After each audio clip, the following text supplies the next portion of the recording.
এই বয়সে এইরকম বন্যা দেখিনি।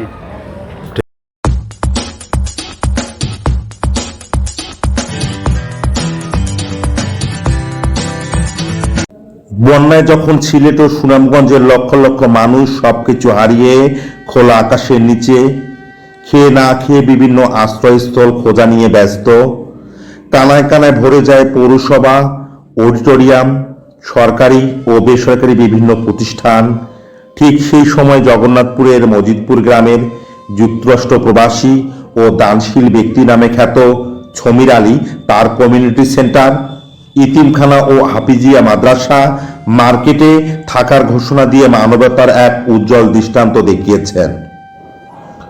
জানা গেছে, যুক্তরাষ্ট্র প্রবাসী ছমির আলী নিজ বাসায় অবস্থান করার সুবাদে তার নিজ এলাকা মজিদপুর জামে মসজিদে মাইকিং করে আশ্রয়ের জায়গা না থাকলে তার নিজ কমিউনিটি সেন্টার, ইতিমখানা ও হাফিজিয়া মাদ্রাসা, মার্কেটে থাকার ঘোষণা দেন। শুধু থাকতে দিয়েই চুপ থাকেনি এই যুক্তরাষ্ট্র প্রবাসী। সরকারি ও ব্যক্তিগত খাবারের অপেক্ষায় না থেকে নিজ উদ্যোগে খাওয়ারও ব্যবস্থা করে আছেন। মজিদপুর গ্রামের অসংখ্য ঘরবাড়ি পানির তলে, ঠিক সেই মুহূর্তে এই ধরনের একটি পদক্ষেপ নেয় তিনি এক অনন্য দৃষ্টান্ত স্থাপন করেছেন, যা সারা জীবন জগন্নাথপুরবাসী মনে রাখবে বলে জগন্নাথপুরের অনেকেই বলছেন।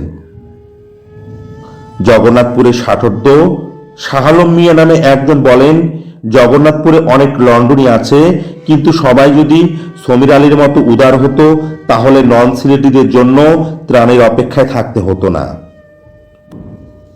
মানবতার ফেরিওয়ালা মজিদপুর গ্রামে যুক্তরাষ্ট্র প্রবাসী ছমির আলীর সাক্ষাৎকার নেয়ার জন্য ইনফোমিডিয়া তার বাড়িতে গেলে তিনি ত্রাণের কাজে বাইরে অবস্থান করায় সাক্ষাৎকার নেওয়া সম্ভব হয়নি। আমরা চেষ্টা করব অন্য কোনো সময়ে বিস্তারিত তুলে ধরার জন্য।